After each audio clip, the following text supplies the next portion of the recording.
여러분 안녕하세요. 반갑습니다.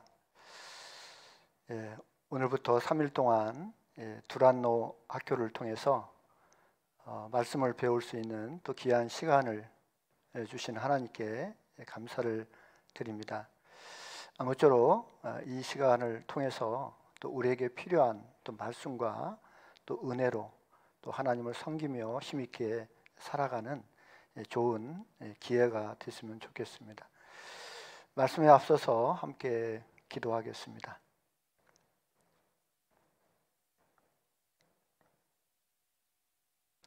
저희를 사랑하시고 죄악 가운데서 구원해 주신 살아계신 우리 아버지 하나님, 저희를 하나님의 귀한 자녀 삼아 주시고 하나님의 귀한 생명을 주셔서 영원한 천국에 들어갈 수 있는 복된 소망을 허락하신 것 참으로 감사를 드립니다. 하나님의 자녀로서 우리를 구원해 주신 아버지께 기쁨과 영광과 감사와 찬양을 드리는 귀한 삶을 살기를 원합니다. 여러 가지 부족하고 연약한 점 많이 있지만 늘 저희와 함께 하시며 말씀과 사랑으로 또 은혜로 우리를 보듬어 주시고 또 보살펴 주시고 인도해 주시는 것 참으로 감사를 드립니다. 하나님의 자녀로 나머지 생에 우리에게 맡겨주신 하나님의 귀한 복음을 위해서 하나님의 영광을 위해서 살아갈 수 있도록 도와주시고 하나님의 나라와 또 복음이 교회를 통해서 날로 선포될 수 있도록 도와주시기를 또 간절히 원합니다. 코로나로 인해서 여러 가지 많은 신앙적인 또 어려움과 또 제약 가운데 있습니다. 이럴지라도 하나님께서 저희와 함께 하시고 우리에게 필요한 말씀을 주시고 어느 곳에 있든지 또 하나님을 가까이 하며 또 하나님을 의지하고 오직 하나님의 영광을 위해 살아갈 수 있도록 도와주시기를 원합니다. 또 8월 23일부터 시작되는 학예 수양회 가운데 하나님께서 함께 하시고 이번에도 구원하시기를 원하시는 귀한 영혼들 말씀 앞에 불러주셔서 많은 영혼들이 구원을 받을 수 있도록 역사해 주시기를 또 간절히 원합니다. 오늘부터 시작된 또 두란노 학교를 통해서 하나님께서 우리에게 필요한 말씀을 주시고 또 우리의 신앙생활 속에서 하나님 보실 때 합당치 못한 것 있으면 또 버릴 수 있도록 또 고칠 수 있도록 하나님께서 힘과 용기를 주셔서 하나님의 자녀로서 온전하게 또 합당하게 또 살아갈 수 있도록 도와주시기를 또 간절히 원합니다. 끝까지 주 성령께서 도와주실 줄 믿으며 우리를 언제나 사랑하시는 우리 구주 예수 그리스도 이름으로 기도드렸습니다. 아멘. 성경 말씀 출애굽기 27장 찾겠습니다. 출애굽기 27장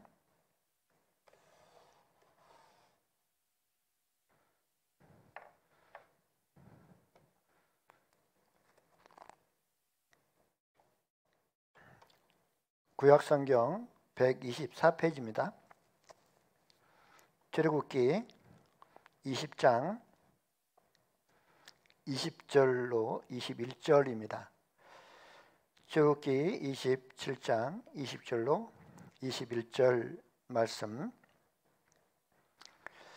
제가 읽어드리겠습니다. 너는 또 이스라엘 자손에게 명하여 감나무로 찢어낸 순결한 기름을 등불을 위하여 내게로 가져오게 하고 끊이지 말고 등불을 켜되 아론과 그 아들들로 헤매간 증거궤 앞 휘장 밖에서 저녁부터 아침까지 항상 여호와 앞에 그 등불을 강검하게 하라. 이는 이스라엘 자손의 대대로 영원한 규례니라.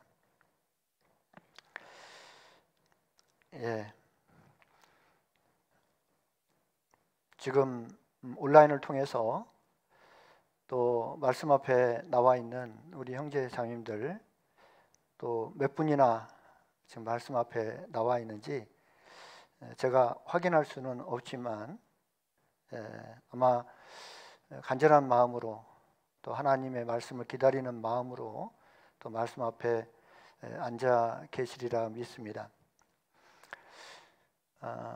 다음 주부터 계획되어 있었던 학예 수양회가 아시는 것처럼 8월 23일로 연기가 됐습니다. 코로나로 인해서 또 연기될 수밖에 없는 그런 상황이 좀 안타깝기는 한데 아마 전도하시려고 또 계획했던 분들도 많이 있을 겁니다.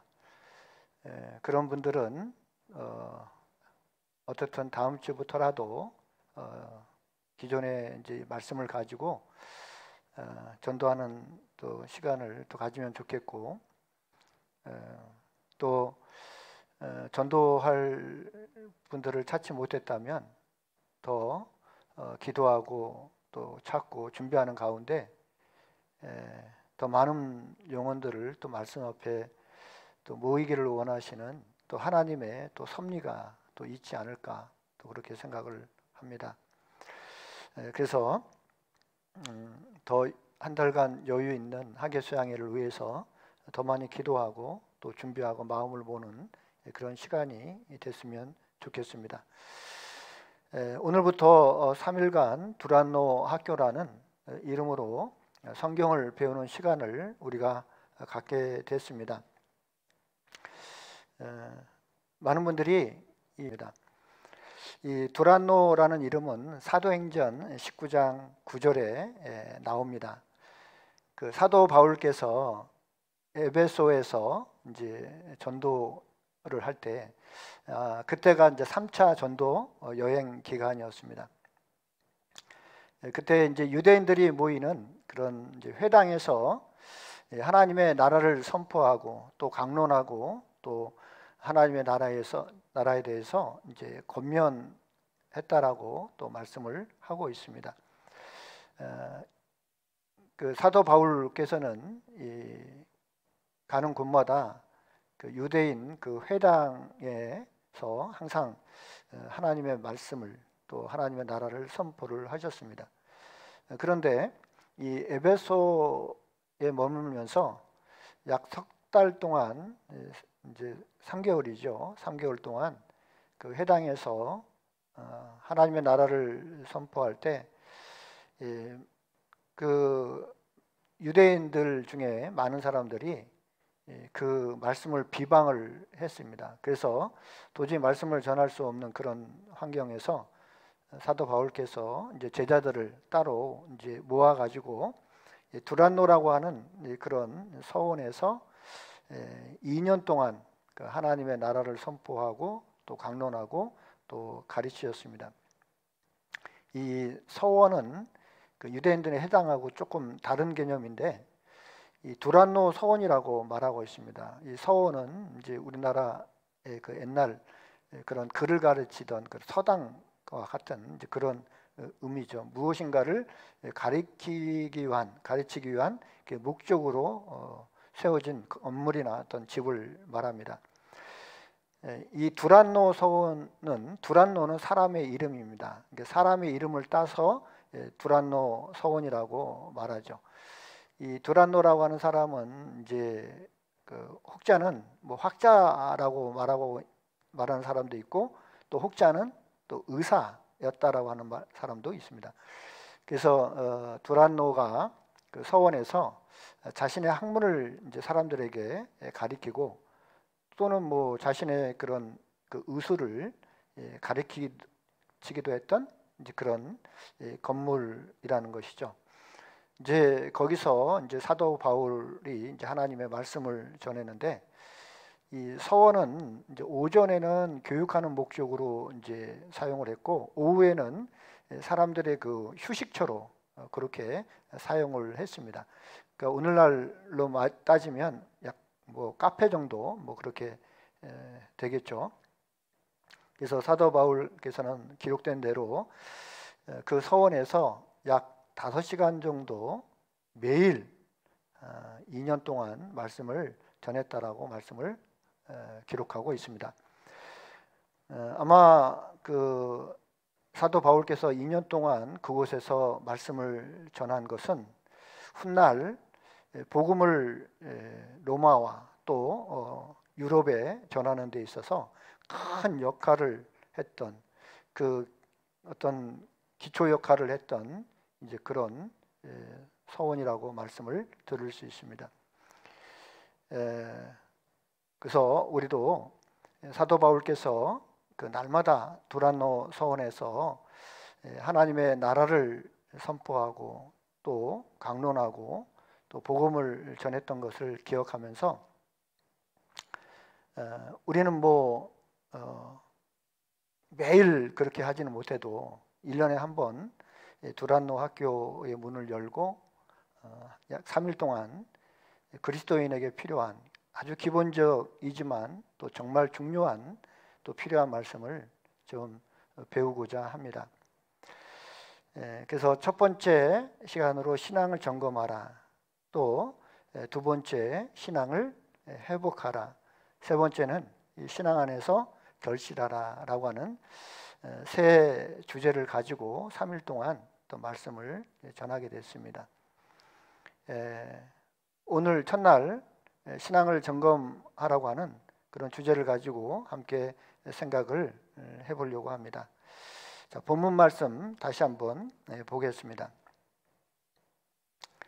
20절에 너는 또 이스라엘 자손에게 명하여 갈람으로 지져낸 순결한 기름을 등불을 위하여 내게로 가져오게 하고 끊이지 말고 등불을 켜되 아론과 그 아들들로 해막한 증거궤 앞 휘장 밖에서 저녁부터 아침까지 항상 여호와 앞에 그 등불을 감검하게 하라.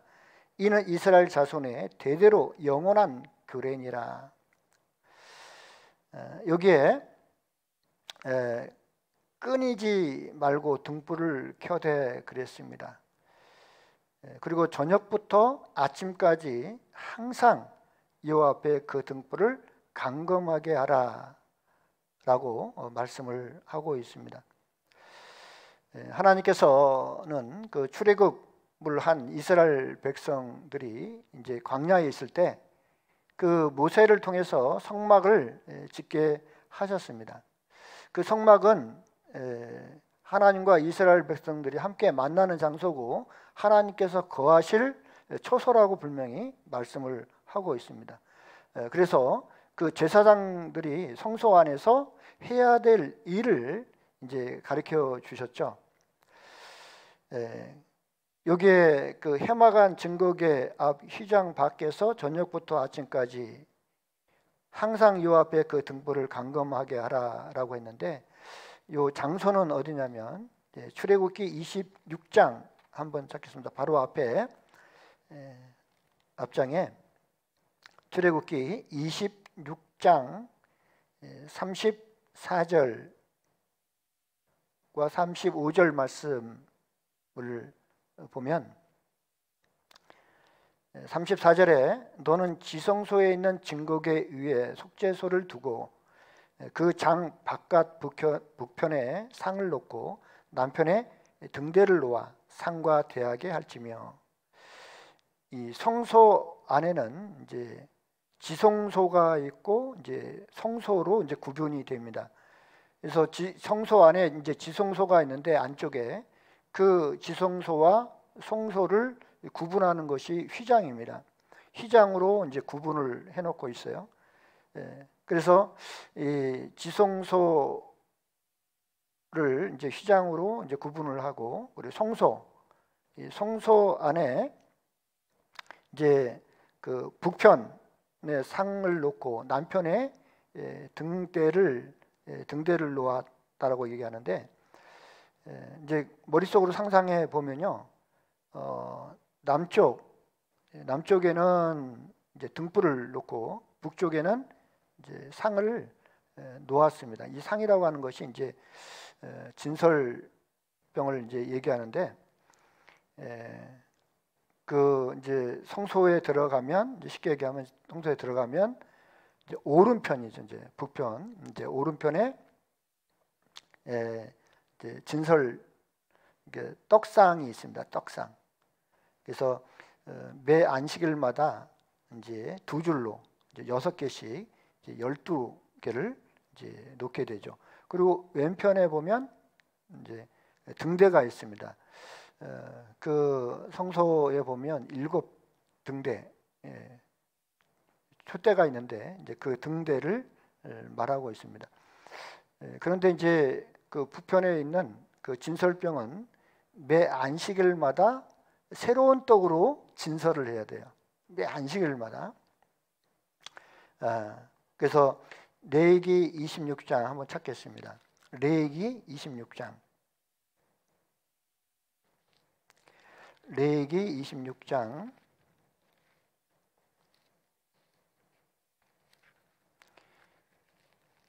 레위기 26장 6절.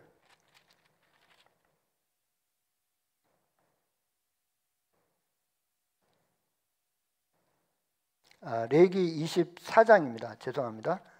레위기 24장. 레위기 24장 6절입니다.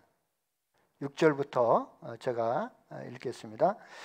요압 순결한 상 위에 두 줄로 한 줄에 6씩 진설하고 너는 또 정결한 유황을 그 매 줄 위에 두어 기념물로 여호와께 화제를 삼을 것이며 항상 매 안식일에 이 떡을 여호와 앞에 진설할지니 이는 이스라엘 자손을 위한 것이요 영원한 언약이니라 라고 되어 있습니다.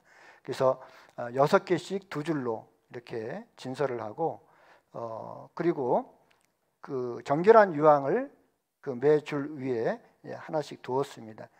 그리고 이 진설병, 이게 떡이죠.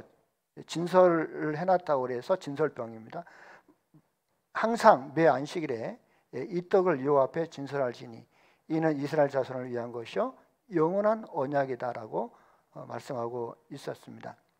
자, 이 성소에는 제사장들이 날마다 들어가서 그 해야 될 일이 있는데 바로 그 하나님께서 말씀하신 대로 등불을 감금하는 일을 해야 합니다. 그래서 본문 말씀 출애굽기 27장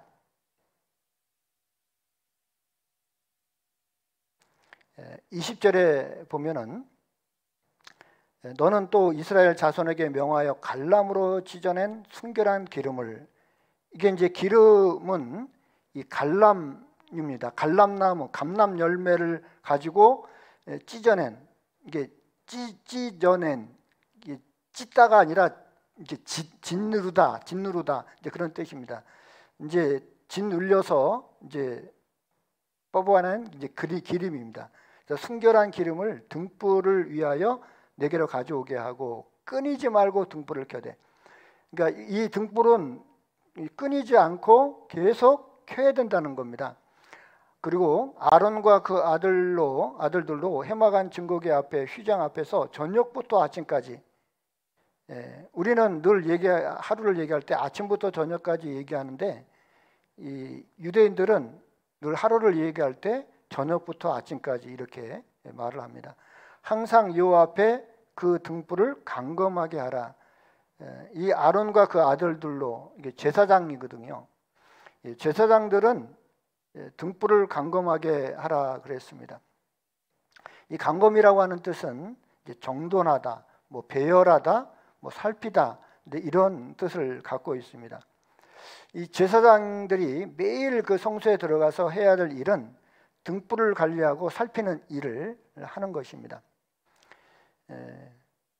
사람이 그 단순한 일을 매일 똑같이 반복한다는 것은 그 쉬운 일 같지만 때로는 굉장히 힘들 수도 있어요. 참 말이 이상하지만 굉장히 쉬운 일이죠. 단순한 일을 계속 반복한다는 것은 굉장히 그 쉬운 일입니다. 그런데 어떻게 보면 똑같은 일을, 단순한 일을 계속적으로 매일매일 또 반복한다는 것은 때로는 그것은 어떤 의미로 봤을 때는 굉장히 힘든 일일 수도 있어요. 그 육체적으로 고된 노동이라기보다도 단순하게 보이는 일을 그 매일 그 반복해야 한다는 것이 힘이 들 수도 있다는 것이죠. 마치 우리가 성경을 읽고 또 말씀을 듣는 일, 또 기도하는 일, 또 교제하는 일, 전도하는 일, 근데 이런 일들이 계속 반복해서 하는 그 일들이 때로는 힘이 들 수도 있다는 거죠. 어떻게 보면 힘이 들지 않는 일인데 또 때로는 굉장히 또 힘든 일이 될 수가 있습니다. 사람은 그 일을 할 때 뭐 신나고 뭐 기대가 되고 설레는 그런 아주 새로운 일들, 그런 일들이 있으면 아주 신나서 또 기대감을 가지고 뭐 설레는 마음을 가지고 이제 하기도 하잖아요. 그런데 변화도 없고 재미도 없는 일을 매일 반복하면서 지루하게 하면은 흥미를 잃어버릴 수가 있다는 거죠. 마치 우리의 신앙생활을 또 보여주고 있는 것 같습니다. 우리의 신앙생활은 매일매일 뭐 새롭고 재미있는 일만 뭐 있는 것이 아니죠. 우리 신앙생활이 뭐 롤러코스터를 타는 것처럼 뭐 스펙타클한 그런 놀라운 기적과 이적을 체험하면서 그렇게 살아가는 일은 아니죠. 제사장은 매일 저녁부터 아침까지 그 변함없이 꾸준히 등불을 살피는 일을 해야만 합니다. 이것은 우리에게 어떤 의미를 줄까요? 이 성막 전체는 그 예수 그리스도를 나타내고 있습니다. 성막 자체가 그 예수님을 상징하고 있거든요. 예수님 그 성소 안에 그 진설병은 생명의 떡 대신 예수님을 나타내고 있고, 또 등불은 빛 대신 예수님을 나타내고 있습니다. 이 구원받은 성도는 성령을 모시고 있는 그런 성전이라고 말씀을 하고 있죠. 너희는 너희 것이 아니라 값으로 산 것이 됐으므로 그러므로 너희 몸으로 하나님께 영광을 돌리라, 그렇게 말씀하고 있습니다. 구원받은 성도들은 이 안에 성령을 소유하고 있고 성령이 내주하고 있다, 그렇게 말씀을 드릴 수가 있습니다. 이 제사장들은 성소 안에서 매일 해야 될 일이 있는 것처럼 우리도 매일 이 성전된 우리의 마음을 살펴야 됩니다. 우리 안에 계시는 그 성령을 늘 살펴야 된다는 것이죠. 기름은 성령을 나타내고 있고 그 성령을 통해서 빛 대신 예수님을 우리 생활 속에서 항상 드러내는 그런 삶을 살아야 될 것을 말씀하고 있는 것입니다. 예수님께서도 누가복음 11장 35절에 그러므로 내 속에 있는 빛이 어둡지 아니한가 보라 라고 말씀하고 있거든요. 네 속에 있는 빛이 어둡지 아니한가 보라. 결국은 구원받은 그리스도인 안에 예수 그리스도께서 계시는데 성령으로 또 계시기도 하죠. 그 빛이 어둡지 않은가. 제사장들이 성소에서 그 등불을 매일매일 점검하고 그 밝혔던 것처럼 우리 구원받은 그리스도인도 내 안에 계시는 그 예수님을 항상 나타내는, 드러내는 그런 일을 해야 될 것을 말씀하고 있습니다. 이스라엘 백성과 함께 하신 그 하나님, 그 하나님께서는 오늘날 우리 시대에 우리에게도 똑같이 계시고 계십니다. 그리고 그 이스라엘 백성들을 통해서 말씀하신 하나님은 우리에게도 동일하게 또 말씀을 하고 있습니다. 우리는 매일매일 우리의 신앙을 점검하는 그런 생활을 해야 합니다. 믿음을 점검하고 마음을 또 점검하고 또 우리의 생각을 점검하고 우리의 생활을 또 점검을 해야 됩니다. 아무 생각 없이 하루하루 사는 것이 아니라 매일매일 제사장들이 그 등불을 점검하듯 우리에게도 동일하게 우리의 삶을 점검해 봐야 될 것을 말씀을 하고 있습니다. 이 그리스도인이 매일 먹어야 하는 라면이 있습니다. 어떤 라면일까요? 그리스도인이라면, 하나님의 자녀라면 그 라면을 매일매일 먹어야 됩니다. 좀 생뚱맞죠? 그리스도인이라면, 하나님의 자녀라면 그 라면을 매일매일 우리는 먹어야 됩니다. 정말 우리가 구원을 받은 그리스도인이 맞다면 마땅히 매일 살펴야 될 일이 있다는 것입니다. 우리가 늘 사용하는 기계도 잘 작동되고 있는지, 또 고장난 부분은 없는지, 또 고쳐야 될 부분은 없는지, 그런 부분들을 늘 살피고 점검을 합니다. 정상적으로 잘 작동이 되도록 때로는 뭐 기름도 치고 윤활유도 바르고 그리고 이제 유지를 하죠. 그런 안전 점검을 하지 않으면 또 위험해질 수가 있습니다. 우리가 이제 뉴스를 통해서 많은 그런 재난들을 이제 소식을 듣습니다. 안타까운 이야기를 이제 듣고 있는데, 뭐 화재를 당한다든가 아니면 어떤 뭐 사고가 난다든가 큰 어떤 뭐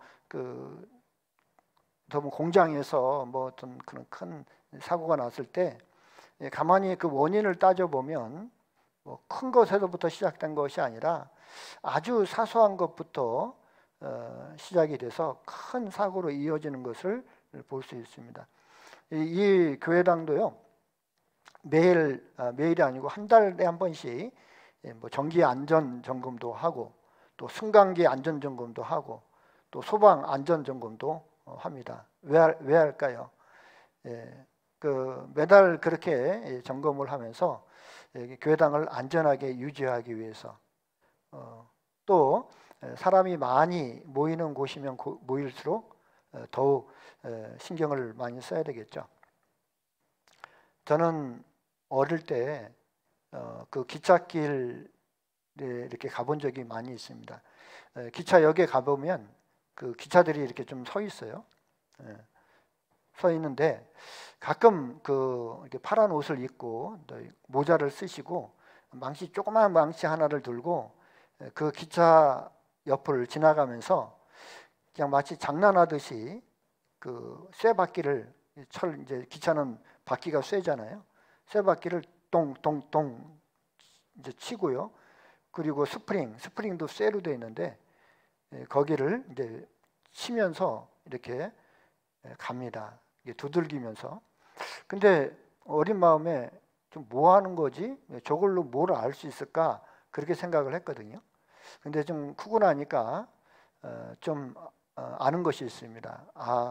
그분들이 이 쇠에 혹시나 균열이 가지 않았는가, 아니면 금이 가지 않았는가, 이것을 점검하는 거예요. 보통 사람들은 그 소리를 들으면 무슨 소리인지 잘 모르겠죠. 똑같은 소리로 들리는데 그분들 소리에는 이상이 있으면 그 소리가 다르게 들립니다. 조그만 실금이 가 있어도 조금만 그 보이지 않는 뒤편에 보이지 않게 뭐 균열이 가 있다든가 그러면 만약에 운행할 때 잘못하면 큰 사고로 이어지기 때문에 그것을 매일 그렇게 점검을 하죠. 많은 사람들을 태우고 이렇게 운행을 하는 열차이기 때문에 그것을 소홀히 하면 아마 많은 사람들이 죽을 수 있는 그런 위험에 빠질 수도 있거든요. 그런 걸 보면서 그 매일 점검하는 일이 그것이 일상적이고 또 불필요하고 또 불편하게 또 생각할 수 있지만은 그 일이 참 중요하다는 생각을 합니다.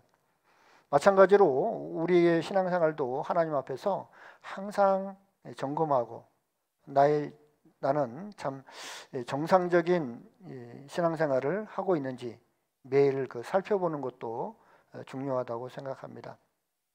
그래서 신앙생활하는데 가장 중요한 그 세 가지를 한번 좀 생각을 해보겠습니다.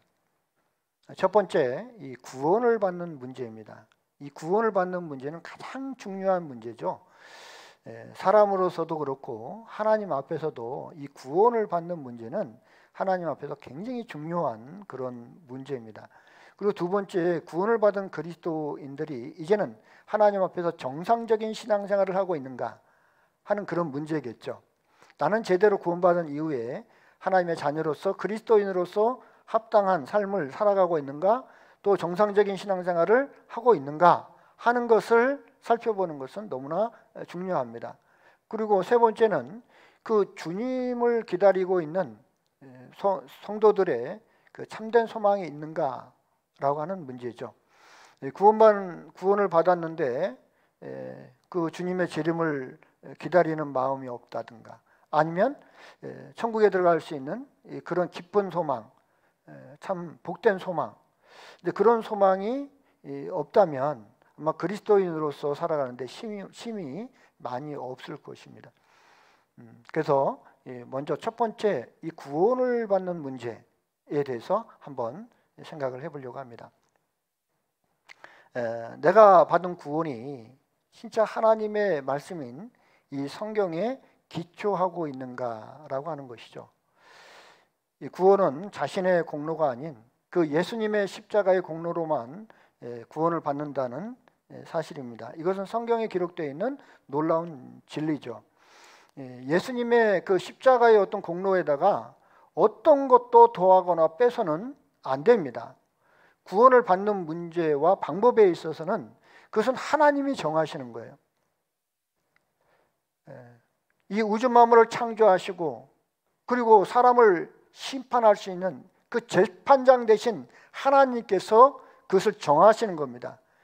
피조물인 인간이, 사람이 구원을 받는 방법을 이렇다 저렇다 논하고 그것을 임의대로 정할 수가 없는 겁니다. 사람들이 그 구원에 대한 문제를 임의대로 정할 수도 없고, 또 그것을 만들어낼 수도 없고, 또 무엇을 더할 수도 뺄 수도 없는 것이죠.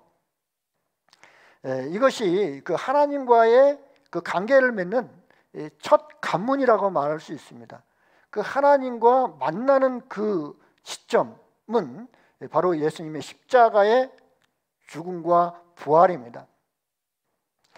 많은 사람들이 이 문제를 다르게 말함으로 해서 많은 사람들이 혼란을 겪고 있습니다. 성경에서 말씀하시지 않는 잘못된 그런 교리들을 만들어 가지고 사람들에게 잘못된 구원관을 믿도록 하는 그런 사이비 이단들이 상당히 많이 있습니다. 우리는 이것에 미혹되거나 또 현혹이 되지 않도록 구원에 대한 문제는 성경적인 분별력을 꼭 가지고 있어야 됩니다. 흔들려서는 안 된다는 거죠.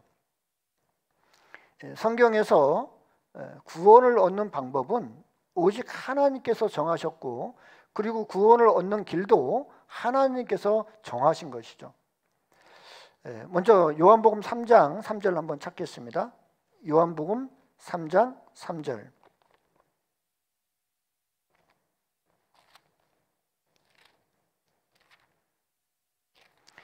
요한복음 3장 3절 잘 아시는 것처럼 요한복음 3장 3절, 예수께서 대답하여 가라사대 진실로 진실로 내게 이르노니 사람이 거듭나지 아니하면 하나님 나라를 볼 수 없느니라. 예수님께서 중요한 말씀을 하실 때에는 항상 진실로 진실로 두 번을 반복하고 강조하고 있습니다. 사람이 거듭나지 아니하면 하나님 나라를 볼 수 없느니라라고 예수님이 확고하게 단호하게 말씀을 하고 있습니다. 다시 말하면 거듭나지 않으면 하나님 나라에 들어갈 수 없다. 5절에는 예수께서 대답하시되 진실로 진실로 내게 이르노니 사람이 물과 성령으로 나지 아니하면 하나님 나라에 들어갈 수 없느니라. 여기서는 들어갈 수 없다라고 말씀을 하고 있습니다. 반드시 거듭나야 된다라고 하는 그런 말이잖아요. 거듭나도 되고 안 나도 된다라고 하는 것이 아닙니다. 그리고 사람들은 이 거듭나는 문제에 대해서 그렇게 심각하게 생각하지 않습니다.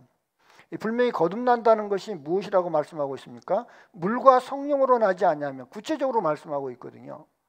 물은 그 심판과 죽음을 말씀하고 있습니다. 성령은 새 생명과 부활을 얘기하고 있어요.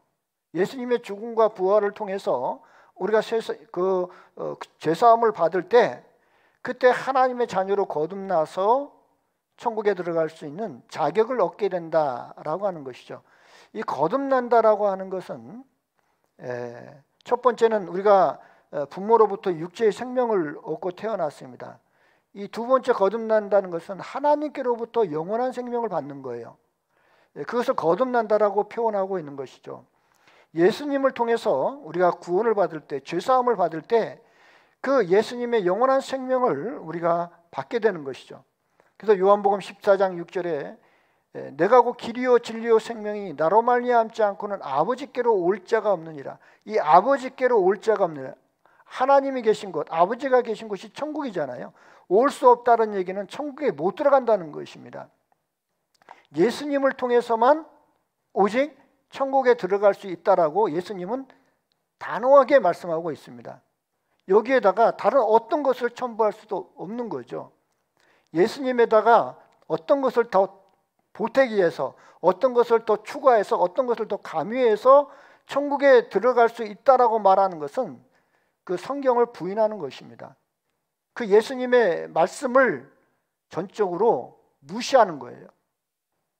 요한복음 1장 12절에서 13절을 보면 영접하는 자 곧 그 이름을 믿는 자들에게는 하나님의 자녀가 되는 권세를 주셨으니 이는 혈통으로나 육정으로나 사람의 뜻으로 나지 아니하고 오직 하나님께로서 난 자들이니라 라고 분명히 말씀하고 있습니다. 영접한다는 것은 그 이름을 믿는 것, 그 이름이 누구의 이름입니까? 예수 그리스도의 이름이잖아요. 그 예수님이라고 하는 뜻은 구원자라고 하는 뜻입니다. 예수님의 하신 일을 통해서 우리를 구원하신 그 일이 있는데 그 사실을 믿는 사람들은 믿음으로 하나님의 자녀가 되는 권세를 하나님이 주셨다고 얘기합니다. 그래서 구원받을 때 하나님의 자녀라고 하는 권세를 받게 되고 신분을 취득하게 되는 거예요. 그래서 믿음으로 얻는 것이다. 그것을 신학적인 용어로 이신칭이다, 이신득의다라고 말하고 있는 것이죠. 이것은 놀라운 진리입니다. 예수님께서도 사람들에게 이렇게 말씀하셨죠. 마태복음 7장 21절에 잘 아시는 것처럼 나더러 주여 주여 하는 자마다 천국에 다 들어갈 것이 아니요 다만 하늘에 계신 내 아버지의 뜻대로 행하는 자라야 들어가리라. 자, 주여 주여 하는 자마다 천국에 다 들어갈 것이 아니라고 말씀하고 있거든요. 다만 어떻게? 하늘에 계신 내 아버지의 뜻대로 행하는 자라야. 그럼 아버지의 뜻이 중요하지 않습니까? 아버지의 뜻이 무엇입니까? 아버지의 뜻은 그 요한복음 6장 40절에 말씀하신 대로 아들을 보고 믿는 자마다 영생을 얻는 것이다. 아들의 그 십자가의 죽음, 그 죽음을 통해서 죄사함을 받고 속죄를 받고 구원을 받은 사람, 그 사람에게 영생을 약속하는 겁니다. 영생을 얻는 것이다 라고 말씀하고 있거든요. 그것이 아버지의 뜻이라는 겁니다. 정말 우리는 주여 주여라고만 하는 사람이 아닌가, 자신을 한번 돌아보고 나는 과연 아버지의 뜻대로, 하나님의 뜻대로 예수님을 통해서 속죄함을 받고 구원을 받았는가 라고 하는 그 사실을 한번 점검을 해봐야 됩니다. 그 사실은 아주 중요한 문제죠. 예수님은 누구십니까? 하나님께서 창세전에 우리를 구원하시기 위해서 예비하신 그 하나님의 독생자 예수 그리스도, 구원자입니다. 메시아, 그리스도죠. 그 예수님은 느닷없이 역사 속에서 등장한 그런 분이 아닙니다. 우연히 어떻게 하다 보니까 태어나신 분이 아니라 이미 구약 성경에 하나님께서 늘 말씀해 오셨던 그 그리스도입니다. 이스라엘 백성들이 애굽에서 그 노예 생활로 이제 종노릇하고 있을 때 그들이 너무나 힘들기 때문에 하나님께 기도를 했죠. 하나님은 그들의 고통을 들으시고 모세를 통해서 그 이스라엘 백성들을 이제 구출해낼 이제 계획을 세우셨습니다. 10가지 재앙 가운데 제일 마지막 재앙, 장자 죽이는 재앙을 통해서 그 애굽 땅에 난 첫 번째 난 모든 장자를 다 죽이는 거예요. 사람이든 짐승이든 다 죽이는데, 하나님께서 그 이스라엘 백성들을 그 장자 죽이는 재앙에서 이제 살리기 위해서 그들에게 명하셨습니다. 그게 바로 그 어린 양을 잡아가지고 그 피를 가지고 그들이 거하는 집에 좌우 문설주와 임방에 그 피를 바르라고 말씀을 하고 있습니다. 그리고 하나님께서 뭐라고 약속하시냐면, 내가 그 피를 볼 때에 너희를 넘어가리니 재앙이 너희에게 내려 멸하지 아니하리라, 그렇게 말씀을 하셨습니다. 그래서 이스라엘 백성들은 그 말씀을 믿고 그 말씀을 따라서 어린 양을 잡아가지고 그 피를 가지고 그들이 거하는 그 집의 좌우 문설주와 임방에 그 피를 발랐습니다. 바로 피를 바른 것은 믿음으로 바른 거예요. 그들이 어떤 행위가 아니라 하나님께서 명하신 대로 그 말씀을 따라서 믿음을 가지고 피를 발랐죠. 그 어린 양의 피로 그들은 하나님께서 약속하신 대로 장자 죽이는 재앙에서 생명을 얻을 수가 있었던 겁니다. 재앙을 피할 수가 있었죠. 그 어린 양은 무엇을 의미합니까? 훗날 그 죄에서, 죄의 권세 아래서 종로를 타고 있는 바로 우리를 구원해 주시기 위해서 오실 예수 그리스도의 그림자였던 것이죠. 자, 성경 고린도 전서 5장 한번 찾겠습니다. 고린도 전서 5장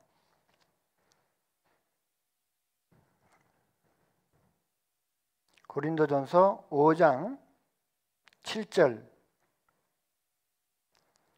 고린도전서 5장 7절 말씀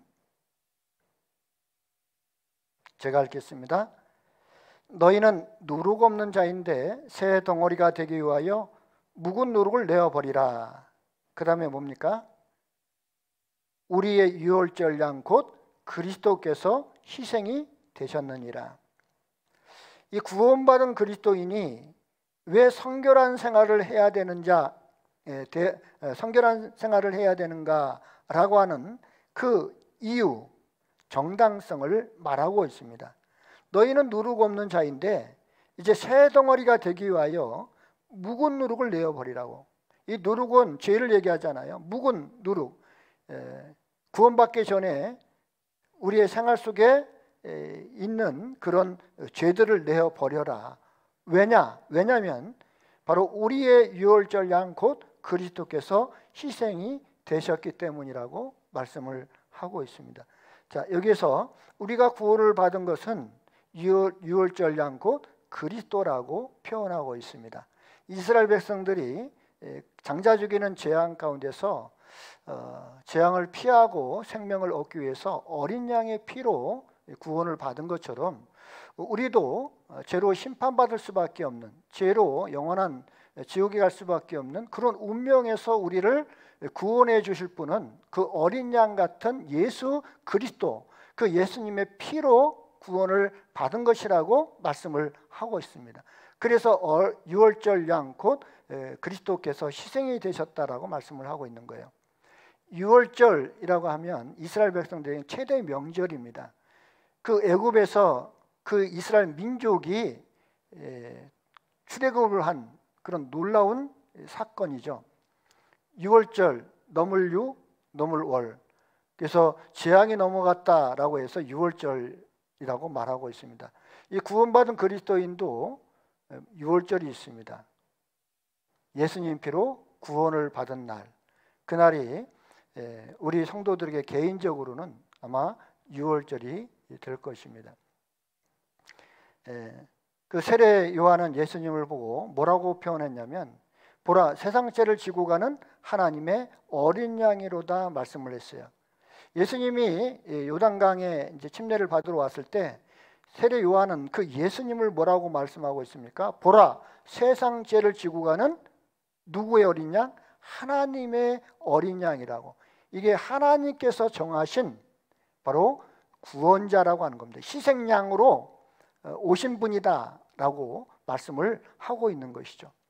자, 우리의 죄를 위해서 속죄 제물로 그 아들을 내어 주신 분은 바로 하나님이세요. 하나님께서 그렇게 하셨다는 겁니다. 창조주 되신 하나님께서, 최고의 재판장 되신 하나님께서, 그 하나님께서 친히 우리를 위해서 이루신 일인 거예요. 그 하나님께서 하신 일에 인간이 이래라 저래라 말할 수가 없는 것이죠. 그것은 하나님께서 친히 아들의 피로 보증하신 일입니다. 자신이 독생자 하나밖에 없는 그 아들의 피로 보증하셨다면 얼마나 완벽한 거예요. 그 구원이 얼마나 완벽하냐는 것입니다. 구원을 얻을 수 있는 다른 방법을 우리에게 주신 일이 없습니다. 그런데도 불구하고 많은 사람들은 마치 이 방법 외에 다른 방법이 있는 것처럼 많은 길들을 만들어놨습니다. 구원받는 많은 다른 교리들을 만들어냈죠. 다 가짜입니다. 예수님께서 요한복음 10장 28절에 내가 저희에게 영생을 주노니 영원히 멸망치 아니할 터요.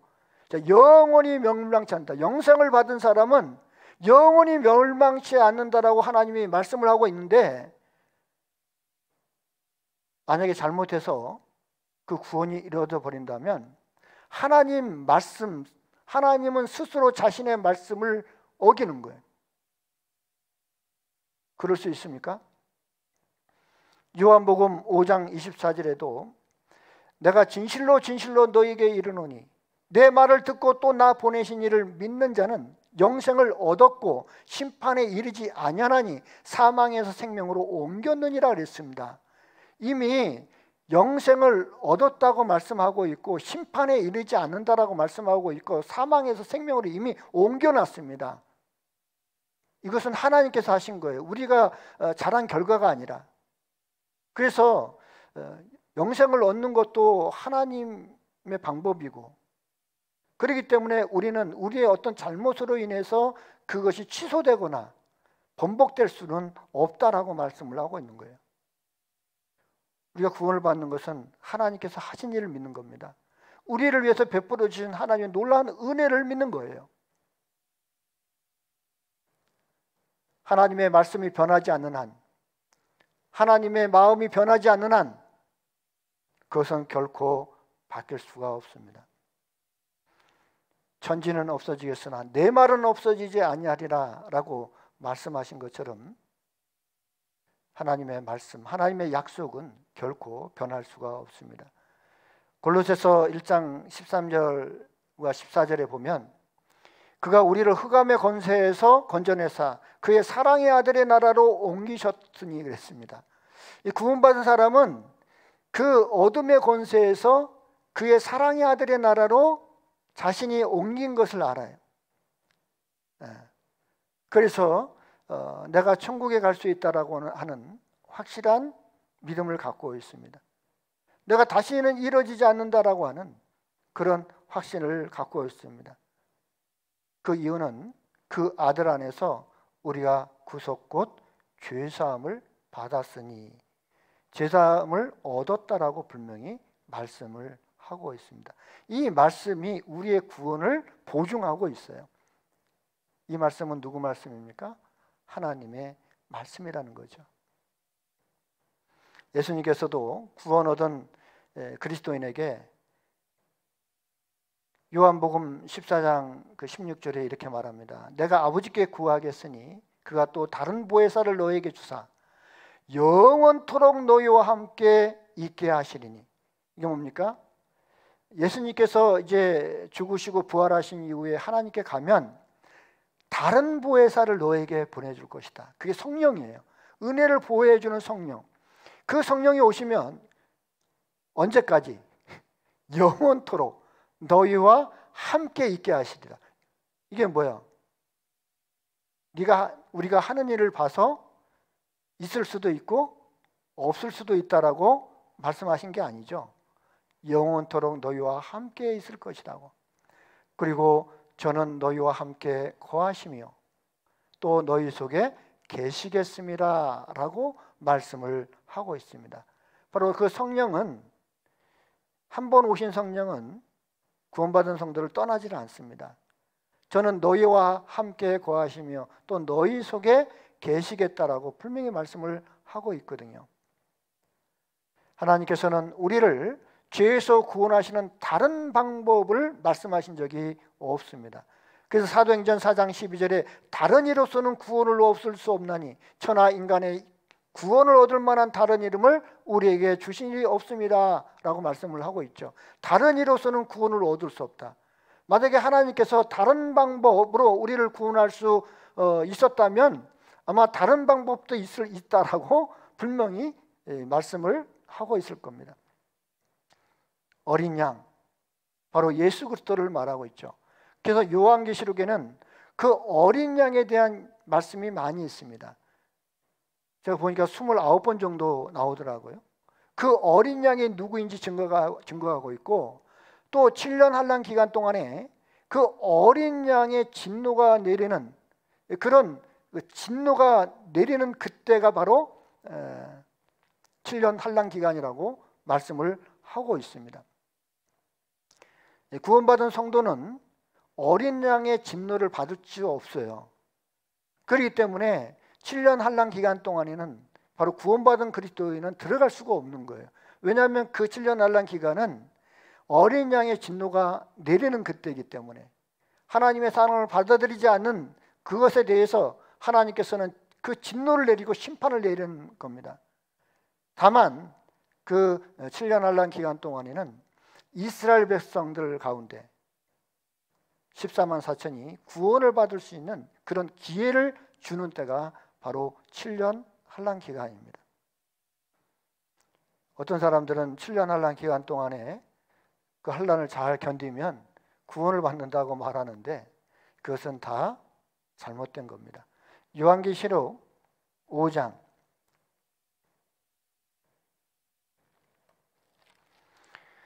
요한계시록 5장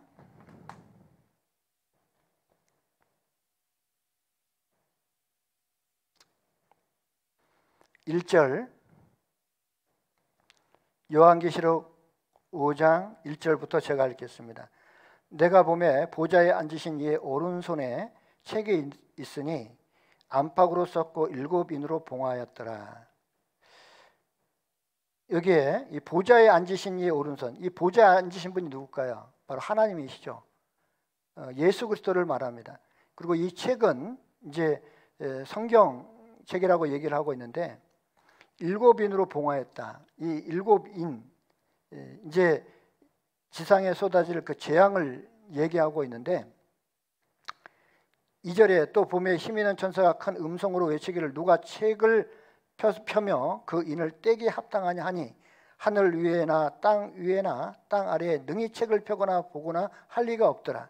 이 책을 펴거나 보거나 하기에 합당한 자가 보이지 않기로 내가 크게 울었더니 장로 중에 하나가 내게 말하되 울지 말라. 유대 지파의 사자 다윗의 뿌리가 이겼으니 이 책과 그 7인을 떼시리라 하더라. 그 인을 떼기 합당한 사람이 누굴까? 그분은 바로 유대 지파의 사자 다윗의 뿌리가 이겼다. 누구를 얘기합니까? 예수 그리스도를 얘기하죠. 마태복음 1장 1절에 보면 아브라함과 다윗의 자손 예수 그리스도의 세계라라고 말씀을 하고 있습니다. 그래서 이새의 뿌리에서 한 그 구원자가 나타날 것이다. 그리고 사자 유다 지파의 사자 다윗의 뿌리가 이겼다. 이게 누굽니까? 예수 그리스도거든요. 그 예수님이 이 책과 그 7인을 떼시기에 합당하신 분이다 라고 하는 거죠. 그래서 6절에 내가 또 보니 보좌와 네 생물과 장로들 사이에 어린 양이 섰는데 일찍 죽임을 당한 것 같더라. 7뿔과 7눈이 있으니 이 눈은 온 땅에 보내심을 입은 하나님의 7영이더라. 어린 양이 나와서 보좌에 앉으신 이의 오른손에서 책을 취하시니라. 책을 취하심에 네 생물과 24장로들이 어린 양 앞에 엎드려 각각 검은 고와 향이 가득한 금 대접을 가졌으니 이 향은 성도의 기도들이라. 여기에 어린 양이 바로 예수 그리스도입니다. 예수님은 심판을 내리기에 합당하신 분이죠. 왜요? 우리에게 그 사랑을 주신 분입니다. 생명을 주신 분이기 때문에 마땅히 심판을 내릴 수 있는 자격이 있는 거예요. 그분이 바로 어린 양 예수 그리스도입니다. 그분은 사람들을 피로 사서 하나님께 드리셨다라고 분명히 말씀을 하고 있습니다. 그리고 12절에 보면 12절에 큰 은성으로 가로되 죽임을 당하신 이 어린 양이 능력과 부와 지혜와 힘과 존귀와 영광과 찬송을 받으시기에 합당하도다 하더라. 자, 어린 양, 이 어린 양 보좌에 앉으신 이와 어린 양, 그 죽음을 당하신 어린 양, 바로 예수 그리스도를 말하고 있는 거죠. 그리고 13절에 보면 이 보좌에 앉으신 이와 어린 양에게 찬송과 존귀와 영광과 능력을 세세토록 돌릴지어다 하니 그랬습니다. 이 보좌에 앉으신 이와 어린 양에게 누구죠? 바로 하나님과 예수 그리스도입니다. 찬송과 존귀와 영광과 능력을 마땅히 받으실 만한 분, 바로 예수 그리스도를 말하고 있죠. 요한계시록 7장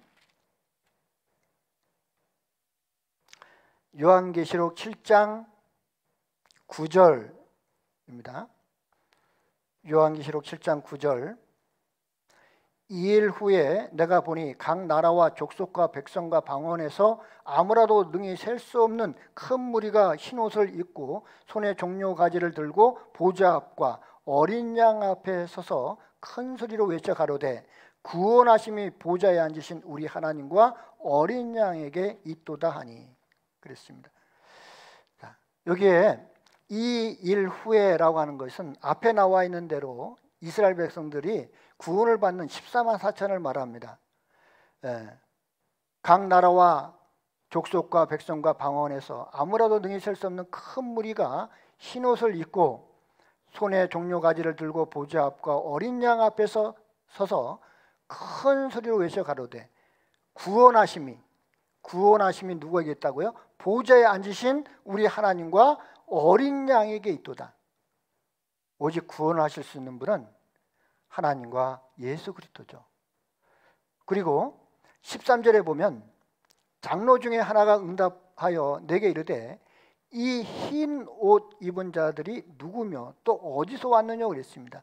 이 흰 옷 입은 자들이 누굴까요? 바로 14절에 내가 가로되 내 주여 당신이 알리다 하니 그가 나더러 이르되 이는 큰 환난에서 나오는 자들인데 어린 양의 피에 그 옷을 씻어 희게 하였느니라. 이게 바로 누굽니까? 바로 앞에 나와 있는 이스라엘 백성들 중에 14만 4천인 그 이스라엘 백성들은 큰 환난 가운데서 핍박을 받고 순교를 함으로 해서 예수님의 피로 구원을 받는 겁니다. 결국은 예수님 이후에 신약시대의 모든 사람은 예수님의 피로 구원을 받고 7년 환난 기간 동안에도 이스라엘 백성들도 동일하게 예수 그리스도의 피로 구원을 받는다는 겁니다. 다른 방법이 없는 거예요. 오직 구원은 예수 그리스도의 피로 구원을 받는 겁니다. 그래서 17절에 이는 보좌 가운데 계신 어린 양이 저희의 목자가 되사 생명수 샘으로 인도하시고 하나님께서 저희 눈에서 모든 눈물을 씻어주실 것이미로라. 어린 양이 저희의 목자가 되신다라고 말씀을 하고 있죠. 그분은 바로 보좌 가운데 계신 바로 예수 그리스도를 말하고 있습니다. 근데 이 이단들이 다 어디서 나오냐면 그 예언서를 가지고 이단들이 나옵니다. 뭐 다니엘서, 뭐 요한계시록, 특히 요한계시록을 통해서 엄청나게 많은 이단들이 나왔거든요.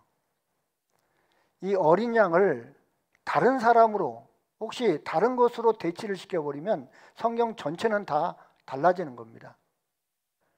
어린 양을 다른 것으로 대치해버리면 안 된단 말입니다. 예수 그리스도입니다. 오직 주님이 다시 오실 때까지 그 예수님의 피, 곧 어린 양의 피로만 사람들의 죄를 속죄할 수 있고 영원한 생명을 얻고 천국에 들어갈 수 있는 자격을 얻게 되고 영원한 심판에서 구원받을 수가 있다라고 말씀을 하고 있는 겁니다. 그 외에 다른 방법으로는 구원을 얻을 수 없는 거예요.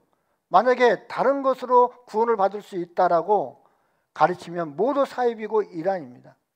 예수님 플러스 무언가를 하나를 더해서 천국에 들어갈 수 있다? 이것은 하나님이 정하신 방법이 아니라는 거죠. 거기서 미혹되거나 또 그 믿음을 또 흔들어서는 안 된다라고 하는 거예요. 그래서 요한일서 3장 1절에 보라 아버지께서 어떠한 사랑을 우리에게 주사 하나님의 자녀라 일컬음을 얻게 하셨는가 우리가 그러하도다. 어떠한 사랑을 우리에게 주사 그 다음에 하나님의 자녀라 일컬음을 얻게 하셨는가. 하나님의 자녀라고 일컬음 그 신분을 칭호를 주셨는데 뭐라고 말씀하십니까? 어떠한 사랑.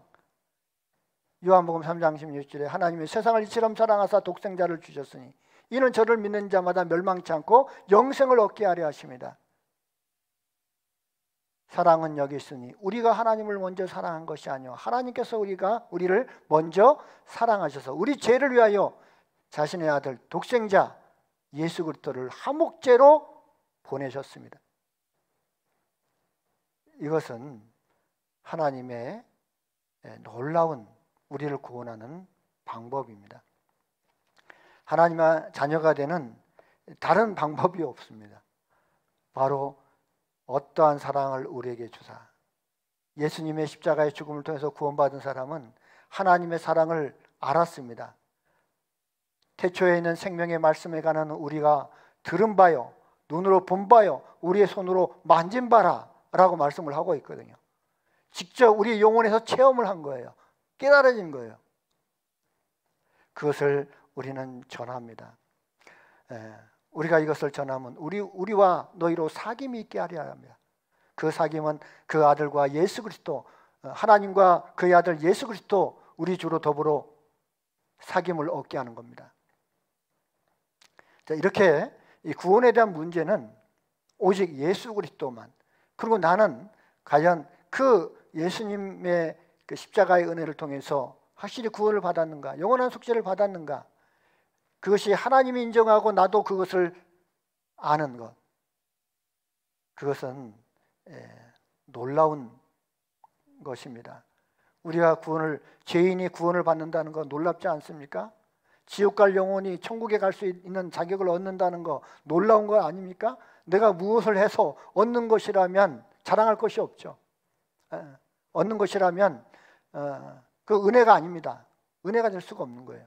그러나 우리가 그것을 자랑할 수 없는 것은 바로 예수님께서 전적으로 우리를 구원을 해주신 거예요. 이것은 우리가 늘 삶 속에서 매일매일 점검을 해봐야 됩니다. 두 번째는 구원받은 그리스도인으로서 정상적인 신앙생활을 하고 있는가라고 하는 문제죠. 이 신앙생활은 아주 단순한 진리를 꾸준히 변함없이 반복하는 일입니다. 뭐 특별한 일은 아니에요. 뭐 이상한 기적과 이적을 체험하고 신앙적인 어떤 체험을 하고 뭐 새롭고 신비롭고 깜짝 놀랄 일들이 계속 우리의 삶 속에서 연속되는 것은 아닙니다. 다만 단순한 그런 진리를 꾸준히 반복하는 가운데 우리의 신앙이 조금씩 성장해 나간다는 거예요. 이것은 생명의 법칙입니다. 우리가 씨를 심으면 하루아침에 커가지고 열매를 맺는 게 아니잖아요. 나무가 쑥 자라서 그 다음날 열매가 맺는 게 아니죠. 씨를 심으면 싹이 나고 줄기가 나고 어느가 때가 되면 이제 열매를 맺고 하는 그런 시간들이 필요한 거예요. 자라는 그런 시간들이 필요한 거예요. 신앙생활을 이상하게 생각해서는 안 됩니다. 뭐 하루아침에 신령하게 변화되고 뭐 신령한 사람이 되고 이런 것은 아닌 거예요. 하나님도 이 자연의 법칙을 주신 것처럼 신앙의 법칙도 그 자연의 법칙을 통해서 보고 배우는 것이죠. 그래서 미가서 6장 6절에 보면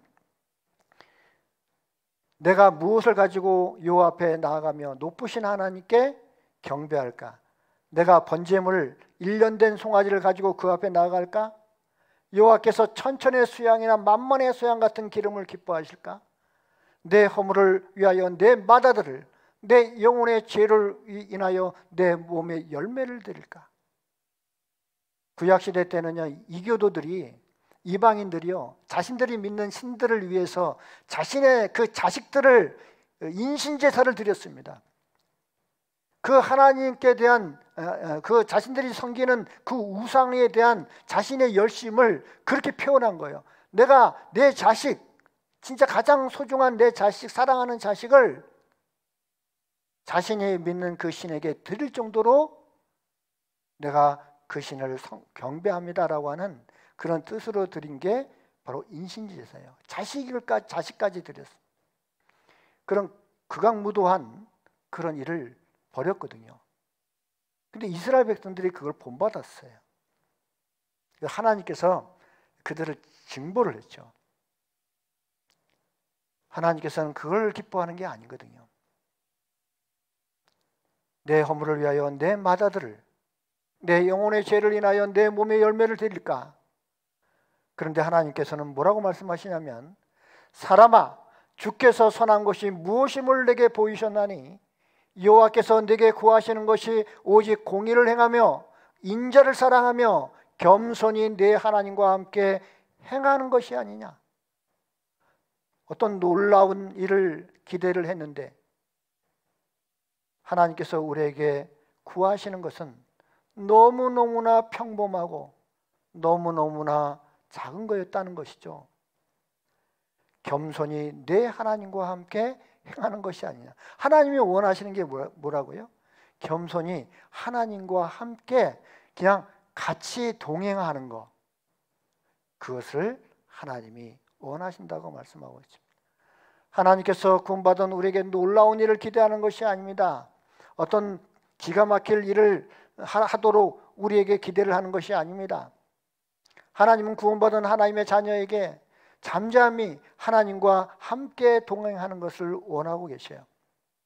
그래서 마가복음 4장 27절에 저가 밤낮 자고 깨고 하는 중에 씨가 나서 자라되 그 어떻게 된 것을 알지 못하느니라 라고 예수님이 말씀하고 있죠.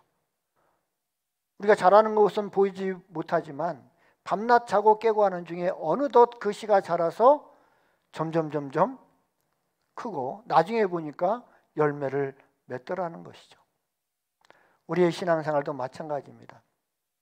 매일매일 보면은 변화가 안 되는 것처럼 보이지만 어느 순간 시간이 지나면 정상적으로 내가 그 교회에 함께하고 그 교회 가운데 정상적으로 말씀을 배우고 그리고 함께 연합해 있다고 한다면 어느 정도 시간이 지나면 나도 알게 모르게 신앙이 성장하고 있는 것을 볼 수가 있습니다. 내 자신도 깜짝 놀랄 정도로 변해 있는 자신의 모습을 볼 수가 있는 것이죠.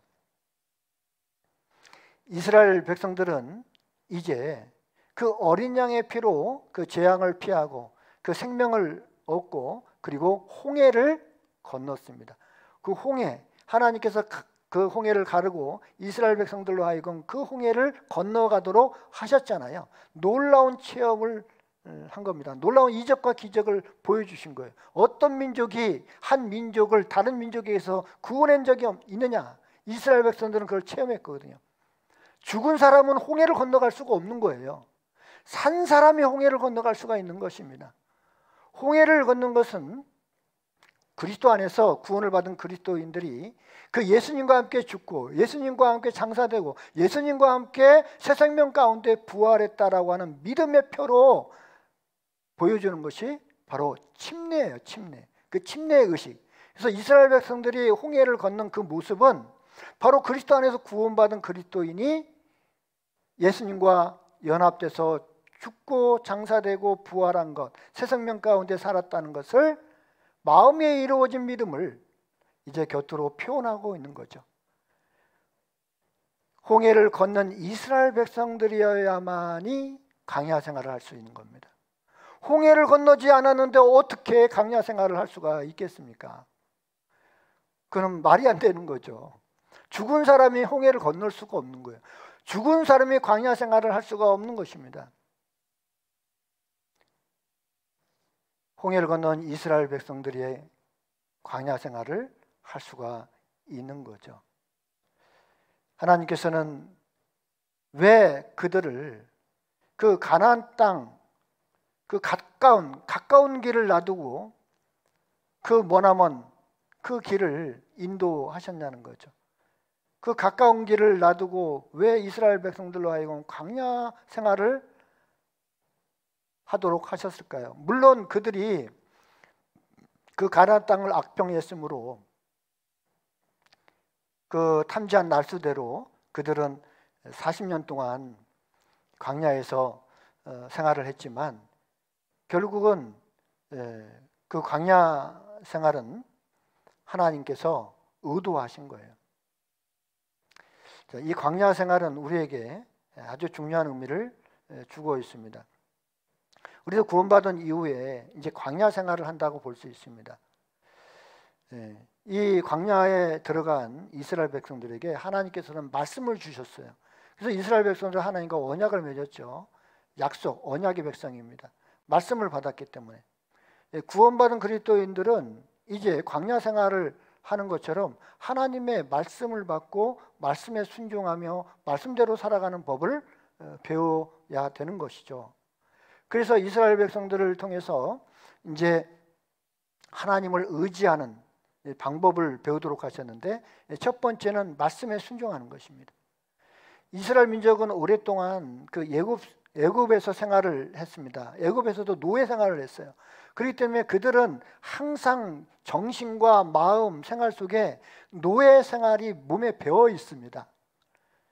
노예 생활을 하는 그런 의식이 몸에 배어 있었던 사람들이기 때문에 이 하나님께서는 하나님의 백성으로 살아가도록 만들 필요가 있었던 거예요.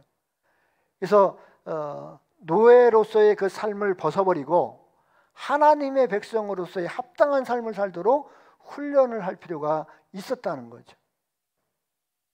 우리도 구원받기 전에 세상에서 살았던 삶의 방식이 아니라 이제는 하나님의 자녀로서의 삶의 방식을 배우도록 하나님은 우리를 인도하고 계십니다. 구원받은 이후에 세상의 어떤 삶의 방식이 아니라 하나님의 방법대로 살아가는 삶을 이제는 배워야 되죠. 그러기 위해서는 하나님의 말씀을 듣고 하나님의 말씀에 순종하는 법을 배워야 되는 거예요. 이스라엘 백성들이 그랬던 것처럼 우리도 주님과 함께 이제는 이 광야를 잘 통과를 해야 됩니다. 언제까지? 하나님 앞에 갈 때까지. 우리의 신앙생활을 광야 생활이라고 볼 수가 있습니다. 신명기 5장 한번 찾겠습니다. 신명기 5장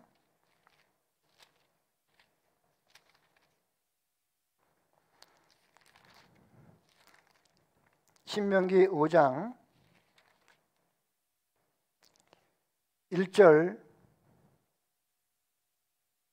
1절부터 제가 읽겠습니다.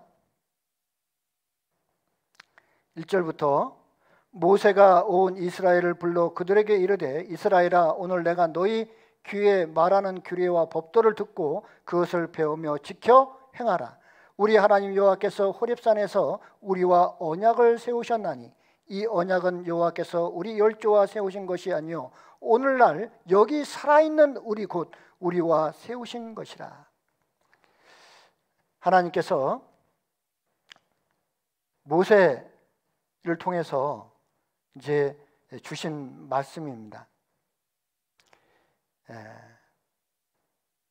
내가 너희 귀에 말하는 규례와 법도를 듣고 그리고 배우며 지켜 행하라고 말씀을 하고 있습니다.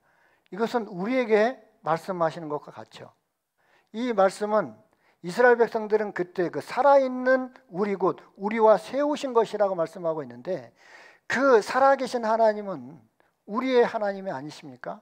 지금 살아있는 우리에게도 동일한 말씀을 하고 있는 거예요. 구원받은 우리에게 너희 귀에, 하나님께서 너희 귀에 말하는 그 규례와 법도를 듣고, 말씀을 듣고 그것을 배우고 지켜 행하라고 말씀을 하고 있습니다. 요한계시록에 보면 이 말씀에 기록된 그 말씀을 읽는 자와 듣는 자들과 그리고 그것을 지켜 행하는 자들이 복이 있다라고 말씀하고 있거든요. 그 말씀을 우리의 생활 속에서 순종하고 지켜 나가는 것, 그것이 우리를 인도하는 방법입니다. 자, 신명기 11장 뒤에, 신명기 찾았으니까 신명기 11장 10절,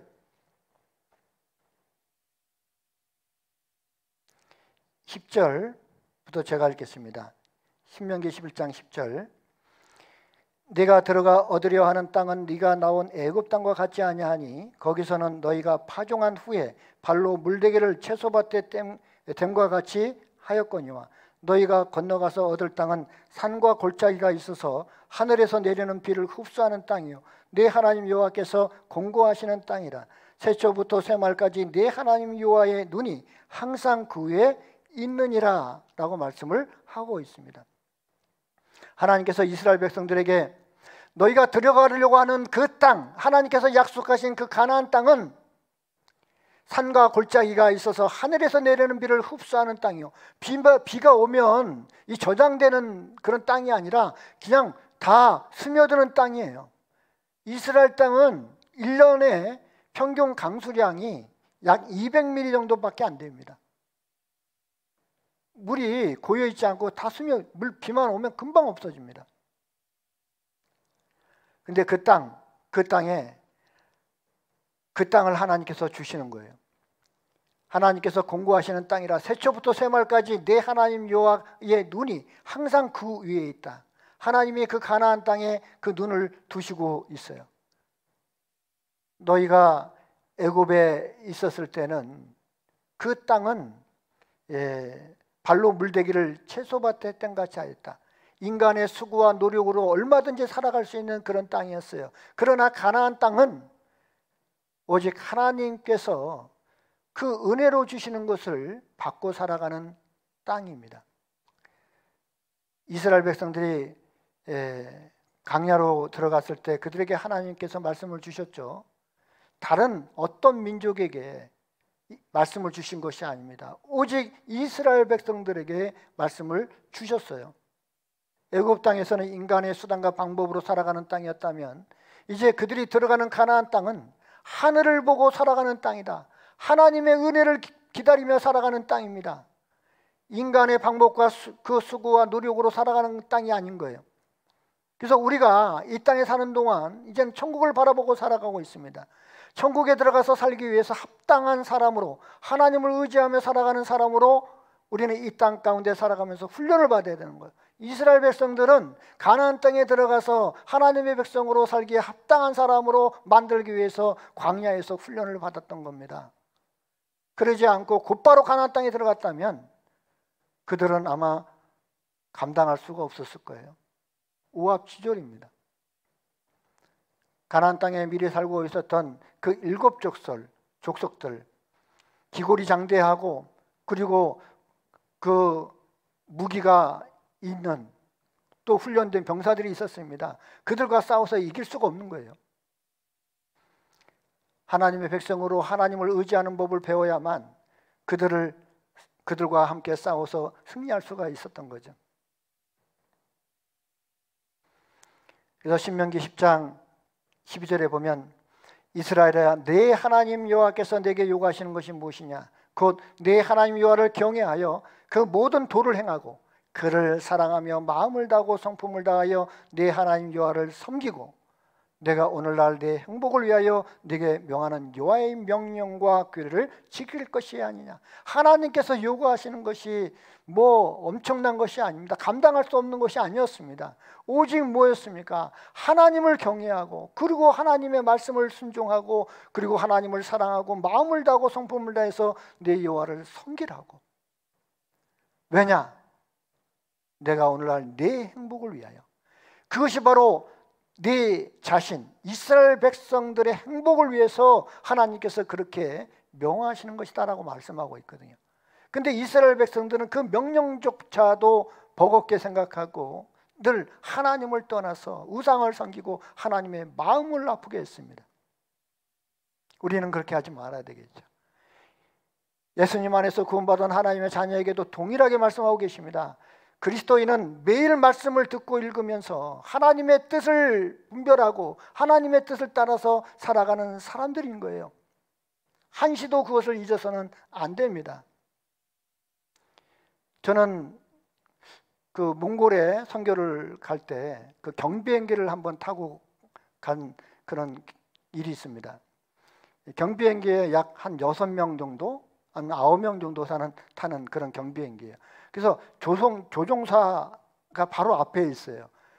그래서 조종한 걸 다 봅니다. 근데 이제 비행기를 타고 가면 이제 자동으로 해놓고 이렇게 쭉 가다 보면요, 이 조종사가 라면도 끓여 먹고 막 그렇게 하더라고요. 근데 출발을 하기 전에 이분이 꼭 그 코팅된 A4 용지만한 그 코팅된 그 매뉴얼을 가지고 시동을 켜고 이제 출발하기 위한 모든 준비를 합니다.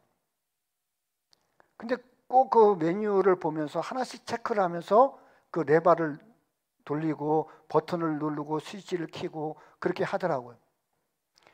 하나 확인하고 켜고, 하나 확인하고 켜고. 이분이 그 조종사 이제 비행기 조종을 하는데 몇 년을 했겠어요? 아마 수없이 했을 거예요. 머릿속에 외웠을 겁니다. 그런데 왜 꼭 그 매뉴얼을 보고 하나씩 체크를 하면서 할까요? 만약에 그렇게 하지 자기 머리만 의지했다면 안 됩니다. 혹시 실수하면 비행기가 추락을 하거든요. 만에 하나 실수하면. 그래서 꼭 매뉴얼을 보고 체크를 합니다. 우리도 마찬가지입니다. 우리도 일상적으로 해왔던 신앙생활, 습관적으로 해왔던 그 신앙생활이 아니라 우리는 말씀을 매일 본고 왜 또 보고 본고 또 보고 합니까? 잘못된 길로 가지 않기 위해서, 실수하지 않기 위해서, 잊지 않기 위해서 우리는 매일 그 성경을 보는 거예요. 왜 들은 말씀 또 듣고 들은 말씀 또 듣고, 전도 집회도 뭐 수백 번 들었죠. 그때 같은 말씀을 왜 또 들을까요? 이 비행기 조종사가 이미 경험적으로도 뭐 눈 감고도 다 하겠죠. 근데 꼭 그 매뉴얼을 들고 조작을 합니다. 한번 보세요. 전투 조종사가요, 그 훈련하는 게 있습니다. 그게 바로 자신의 눈을 믿지 말고 계기판을 믿어라. 왜냐하면 전투 비행기 조종사는요, 이 창공에 올라가면 막 회전을 하잖아요. 돌잖아요. 여러 번 돌면 하늘인지 바다인지 구별을 안 되는 거예요. 똑같이 푸른색이에요. 그러니까 자기 눈을 믿으면 마치 하늘이 바다처럼 보이고 바다가 하늘처럼 보이는 거예요. 그럼 잘못하면 하늘로 올라가는 줄 생각했는데 바다로 그냥 추락해 버립니다. 그래서 자신의 눈을 믿지 말고 계기판을 믿으라고 그렇게 훈련을 한대요. 우리도 마찬가지입니다. 신앙생활은 내 경험, 내 생각을 의지하는 게 아니고 말씀을 확인하는 겁니다. 말씀을 보는 거예요. 말씀대로. 우리는 일상생활에서 매일 반복되는 일이라고 혹시 소홀히 여긴 적은 없습니까? 매일 반복되는 일이라고 혹시 아무 생각 없이 지나친 적은 없냐고요. 하루 정도 또는 한 번 정도 빠져도 내가 실족하는 것도 아니고 내가 믿음을 저버리는 것도 아닌데 뭐 이 정도야 뭐 생각하고 쉽게 우리는 모임에 빠지거나 또 말씀 듣는 그 시간에 빠지거나 혹시 그러지는 않는가요? 뭐 실족한 일은 없겠죠. 뭐 믿음을 내가 저버리고 교회를 떠나는 일은 없을 겁니다. 그럴지라도 우리는 매일매일 불필요하게 생각되고 또 불편하게 생각되더라도 우리는 우리의 신앙을 위해서 하나님의 말씀대로 매일매일 우리는 말씀을 들어야 되고 또 모여야 됩니다. 사무엘하 6장 3절에서 8절에 보면 우사와 아요의 이야기가 나오죠. 그 법궤를 옮기는데 그 소가 뛰니까 그 법궤가 떨어지려고 그랬어요. 그래서 이 우사가 그 떨어지는 법궤를 잡았습니다. 왜 잡았을까요? 사람들의 눈을 봤을 때는 참 떨어지는 거 당연히 잡아야죠. 근데 하나님께서 그 우사를 죽여버렸습니다. 왜 그랬을까요? 오랜 시간 그 우사의 집에 있었던 그 하나님의 법궤는 시간이 흘러감에 따라서 그 법궤에 대한 경외심이 떨어지고 그냥 집안에 있는 그런 괴짝 정도로만 생각을 했던 거죠. 그런 생각이 갑자기 법궤가 떨어질 때 아무 생각 없이 하나님을 의식하지도 않은 채 그냥 잡아버린 거예요. 하나님 죽여버렸습니다. 이것은 우리에게 무슨 교훈을 줍니까? 일상적인 모든 생활이 때로는 지루하고 또 아무런 그런 의미가 없는 그런 것처럼 보이십니까? 우리의 생활 속에서도 그냥 소홀한 것이라고 작은 것이라고 소홀히 여기다가 큰 낭패를 당한 적은 없습니까? 레위기 10장 10절에도 이 10장 1절에도 이렇게 얘기합니다. 이런 기록이 되어 있습니다. 나답과 아비후. 그 나답과 아비후가 다른 불을 들이다가 하나님께 죽임을 당했어요. 왜 다른 불을 들였을까? 하나님의 말씀대로 하나님의 말씀을 따라서 살아야 되는데 혹시 내 생각대로 내 방법대로 사는 적은 없습니까? 혹시 내 편한 대로 내 편한 생각대로 행할 때는 없었냐는 거죠. 신앙생활도 뭐 이런 것 해야지 뭐 순진하게 그냥 하라는 대로 다 따라서 그렇게 사냐고 그렇게 생각이 되십니까? 우리는 신앙생활은 우리의 요령껏 우리의 짧은 지식으로 우리의 방법대로 살아가는 것이 아닙니다. 우직하지만 진짜 단순하지만 때로는 순수하게 하나님의 말씀대로 살아가야 하는 거예요. 그것이 가장 안전한 겁니다. 우리는 신앙생활하는 가운데 말씀을 따라서 조심스럽게 살아가야 됩니다. 말도 조심하고 행동도 조심하고 구원받기 전에 그 행습대로 습관대로 그대로 아무 생각 없이 살아서는 안 된다는 겁니다. 그리스도인으로서 합당치 않는 건 버려야 되는 거예요. 천국에 들어갈 수 있는 사람으로 합당하게 지금 살아야 됩니다. 만들어져 가야 되는 거예요. 그것이 힘들기도 합니다. 그러나 그렇게 해야 되는 거예요. 하나님의 말씀은 우리를 깨끗하게 합니다. 하나님의 말씀은 우리를 변화시켜주는 능력이 있습니다. 신명기 17장 19절에 보면 평생에 자기 옆에 두고 읽어서 그 하나님 여호와 경외하기를 배우며 그 율법의 모든 말과 규례를 지켜 행할 것이라. 하나님은 이스라엘 백성들에게 이렇게 권면하고 있습니다. 평생에 자기 옆에 두고 읽어라. 같은 말씀 또 듣고 같은 말씀 또 읽고. 왜 그렇습니까? 그렇게 하면 그의 마음이 그 형제 위에 교만하지 아니하고 그 명령에서 떠나 좌우로나 우로나 치우치지 아니하리니. 우리의 신앙을 지켜주는 것은 그 하나님의 말씀입니다. 그 말씀을 따라 살 때 우리는 마음이 겸손해질 수밖에 없는 거예요. 그리고 구원받은 그리스도인들이 광야 생활을 하는 이유는 구원받은 이후에 생활이 늘 평탄하고 뭐 즐겁고 기쁜 일만 있는 것이 아닙니다. 하나님의 자녀로 살아가기 위해서는 많은 고난들이 있었어요.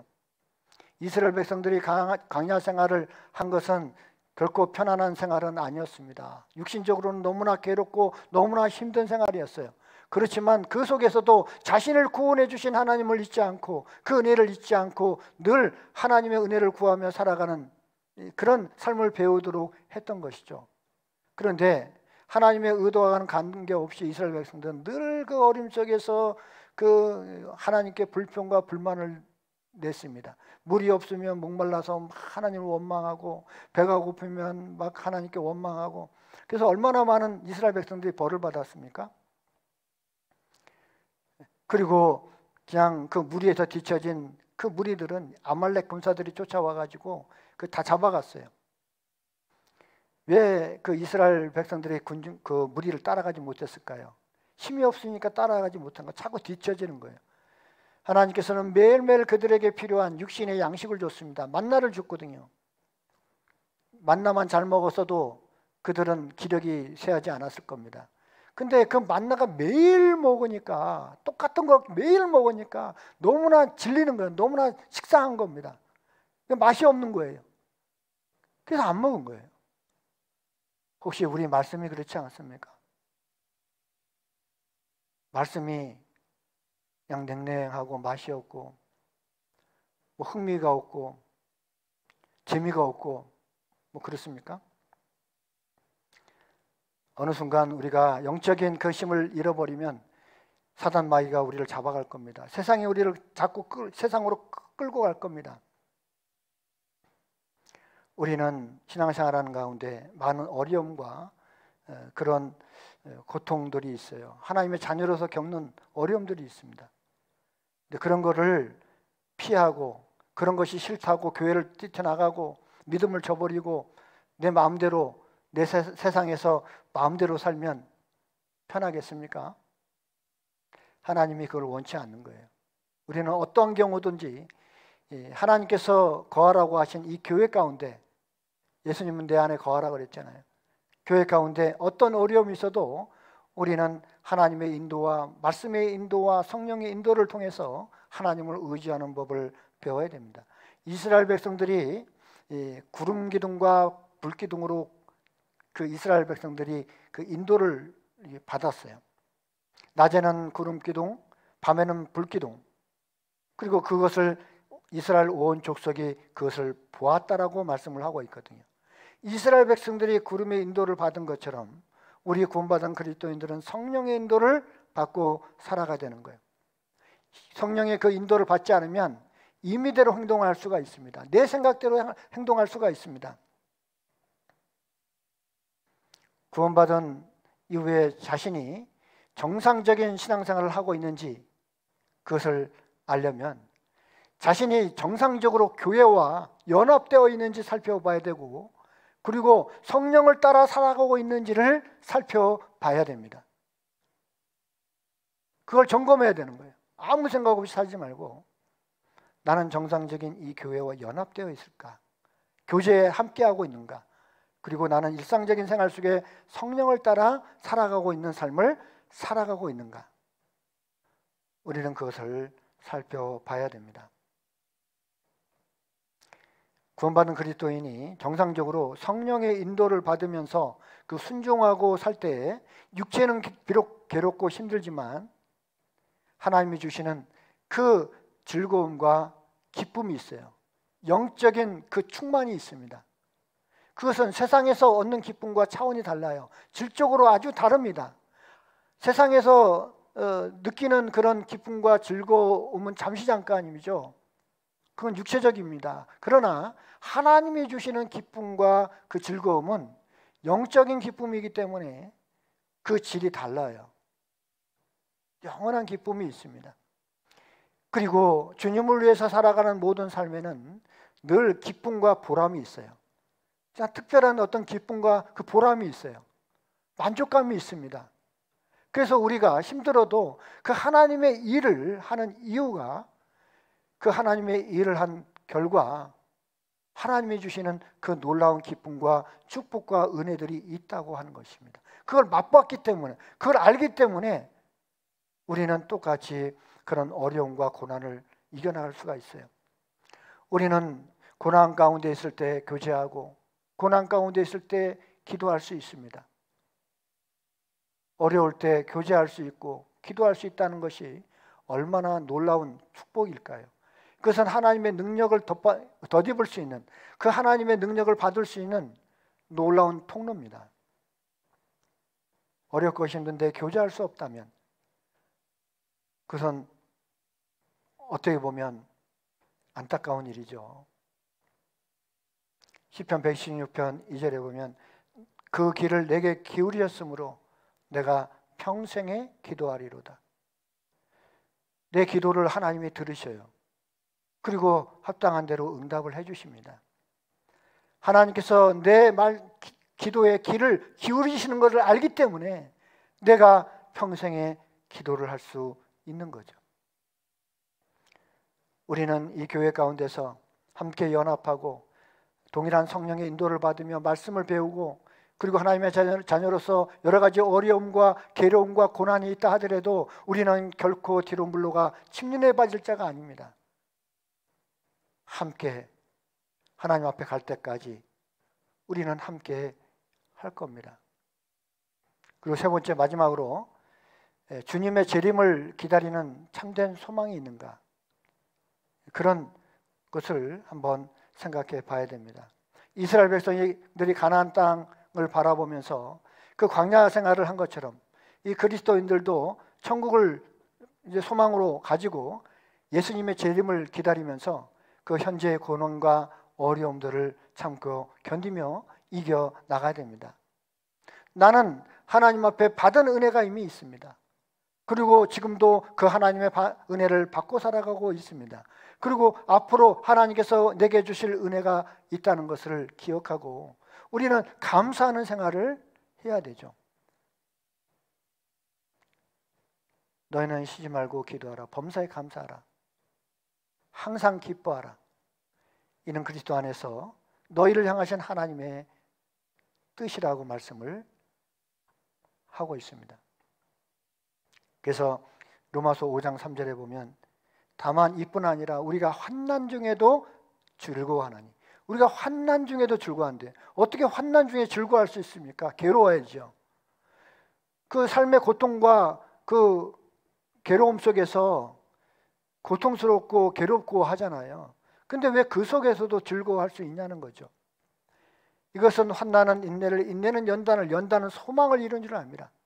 소망이 부끄럽게 하냐면 우리에게 주신 성령으로 말미암아 하나님의 사랑이 우리 마음에 부은 바가 됐다라고 말씀하고 있거든요. 그 사랑이 우리 마음에 부은 바가 됐고, 그리고 우리는 소망이 있기 때문에 잠시 받는 그런 어려움과 고통은 이겨나갈 수가 있는 거죠. 그래서 고린도후서 4장 17절에 우리의 잠시 받는 환난에 경한 것이 지극히 크고 영원한 영광에 중한 것을 우리에게 이루게 함이니 라고 말씀을 하고 있습니다. 잠시 잠깐 받는 환난에 경한 것, 작은 것이 지극히 크고 영원한 영광에 중한 것을 우리에게 이루게 한다. 그러므로 우리의 돌아보는 것은 보이는 것이 아니요 보이지 않는 것이니 보이는 것은 잠깐이요 보이지 않는 것은 영원함이라 라고 말씀을 하고 있습니다. 참된 소망을 품고 살아가는 그리스도인은 어떠한 경우에도 참고 견딜 수 있습니다. 우리가 아무리 정신없이 살아가는 세상이라고 하지만 그리스도인으로서 정신을 잃지 말고 정신을 바짝 차리고 우리의 신앙을 매일매일 점검하면서 하나님께서 기뻐하시는 합당한 삶을 살아가도록 해야 합니다. 누가복음 21장에 보면 너희는 스스로 조심하라 그랬어요. 스스로 조심하라. 그렇지 않으면 방탕과 술 취함과 생활의 염려로 마음이 둔하여지고 뜻밖의 그날이 덕과 같이 너희에게 임하리라 그랬습니다. 우리 스스로 조심하지 않으면 어느 순간 세상의 늪에 빠져버립니다. 때로는 세상의 어둠 속에 묻혀버릴 수도 있어요. 그렇지 않기 위해서는 우리는 날마다 깨어서 자신의 신앙을 돌아봐야 됩니다. 내 안에 등불이 밝혀 있는지, 내 안에 빛이 밝혀 있는지, 혹시나 꺼지지는 않는지. 성령을 소멸치 말라라고 그랬잖아요. 성령을 소멸치 마라. 성령의 그 활동을 제약하지 마라. 제한하지 마라. 우리는 그것을 늘 날마다 그것을 점검하고 살피고 해야 합니다. 하나님 앞에 갈 때까지. 고린도후서 13장 5절에 잘 아시는 것처럼 너희가 믿음에 있는가 너희 자신을 시험하고 너희 자신을 확증하라. 예수 그리스도께서 너희 안에 계신 줄 너희가 스스로 알지 못하느냐? 그렇지 않으면 너희가 버리운 자다라고 말씀하고 있어요. 우리는 매일매일 너희가 믿음에 있는가 너희 자신을 시험하고 너희 자신을 확증하라. 이게 뭡니까? 하나님께서 제사장들에게 성소에서 날마다 그 등불을 감검하게 한 것처럼 제사장된 우리에게 늘 그것을 확인하고 점검해야 될 것을 말씀하고 있습니다. 잠시 잠깐 후면 오실 이가 오시리니 지체하지 아니하시리라 라고 말씀하셨습니다. 이제 곧 주님은 약속하신 대로 오실 겁니다. 우리는 그 사실을 마음속에 새기고 어떠한 경우가 있다 하더라도 우리는 뒤로 물러가 침륜에 빠질 자가 아니요 더욱 영혼의 구원에 이르는 그 믿음을 가진 자로서 앞으로 전진할 겁니다. 우리는 신앙의 기본적인 것들을 다시 한번 점검하고 앞으로 남은 신앙의 여정을 주님 오실 때까지 힘있게 살아갔으면 좋겠습니다. 기도하겠습니다. 하나님 감사합니다. 우리를 구원해 주시고 하나님의 몸된 교회 가운데 우리를 거하게 하시며 살아계신 하나님의 말씀을 배우며 하나님의 인도하심을 따라 살아갈 수 있도록 도와주시니 참으로 감사를 드립니다. 여러 가지 지식이 부족하고 또 하나님의 뜻을 분별치 못해서 우리가 하나님의 마음을 근심되게 할 때가 있지만 늘 우리를 고와 같이 버려두지 아니하시고 변함없는 사랑으로 우리를 이끌어 주시는 하나님 참으로 감사를 드립니다. 이제 저희들 구원받은 자로서 하나님의 자녀로서 하나님 앞에 합당하게 살아갈 수 있도록 늘 우리를 돌아볼 수 있도록 도와주시고 우리의 마음속에 주신 성령이 또 하나님 앞에 힘을 잃지 않는지 또 하나님께서 원하시는 뜻대로 살지 못함으로 성령을 또 제한하고 있는 것이 있는지 우리를 돌아보며 하나님 앞에 더욱 합당하게 살아갈 수 있도록 도와주시기를 원합니다. 날마다 우리를 보살펴 주시고 우리의 신앙을 되돌아보며 하나님께서 우리에게 맡겨주신 그 복음 전하는 일을 잘 감당할 수 있도록 도와주시고 한 영혼 한 영혼 하나님 앞에 인도하는 그 일에 합당한 사람으로 더욱 우리를 다듬어 주시고 또 양육해 주시기를 또 간절히 원합니다. 또 8월 23일부터 시작되는 온라인 학예 수양에도 하나님께서 함께 하시고 많은 영혼들이 구원받을 수 있도록 도와주시옵소서. 또 3일 동안 계획되어 있는 두란노 학교를 통해서 우리에게 더욱 필요한 말씀과 은혜를 주시고 힘과 용기를 더욱 주셔서 하나님 앞에 더욱 힘있게 살아갈 수 있는 기회가 될 수 있도록 도와주시옵소서. 우리를 언제나 사랑하시는 우리 구주 예수 그리스도 이름으로 기도드렸습니다. 아멘.